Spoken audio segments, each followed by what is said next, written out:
இன்ஸ்டாகிராமை கண்டுபிடிச்ச மார்க்குக்கு தேங்க்ஸ் சொல்லணும். இவ்வளோ நாள் என்ன முட்டாளாக்கியிருக்கல. சார் உண்மையை சொல்லணும்னா இன்ஸ்டாகிராமை கண்டுபிடிச்சது மார்க் இல்லை, அது ஒரு பயோகெமிக்கல் கம்பெனி. அதுக்கப்புறமா அந்த கம்பெனியை மார்க் அங்கேருந்து வாங்கிட்டேன்.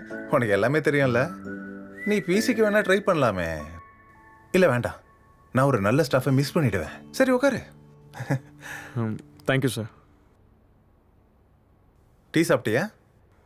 குடிச்சிட்டேன் சார். ஊரில் எல்லாரும் எப்படி இருக்காங்க? எல்லாரும் நல்லா இருக்காங்க சார்.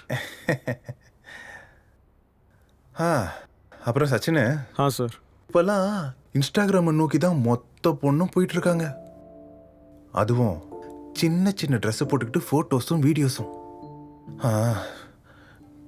நேற்று என்னோட ஒய்ஃப் என்னை விட்டுட்டு போயிட்டா. உனக்கு புரியல? இல்லை.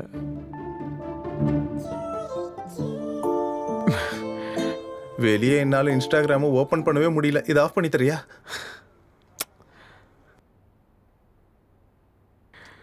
இது ஒன்றும் பெரிய விஷயம் இல்லை, சென்சிட்டிவ் ஆஃப் பண்ணாலே போதும் சார். அதை ஆஃப் பண்ணிட்டா அப்புறம் வராது. ஐயோ, வரலன்னா எப்படி? வராது. இல்லை, எனக்கு இந்த மாதிரி ஃபோட்டோஸும் வீடியோஸும் வர்றதுக்கு என்ன காரணம்? நீங்கள் அது மட்டும் பார்த்தா அதுதான் வரும். அப்போ அதை ஆஃப் பண்ணிடு. ஆஃப் பண்ணிட்டேன் சார். அப்புறம் இதை எப்படி ஆன் பண்ணுறதுன்னு அப்புறமா கற்றுக்கூட.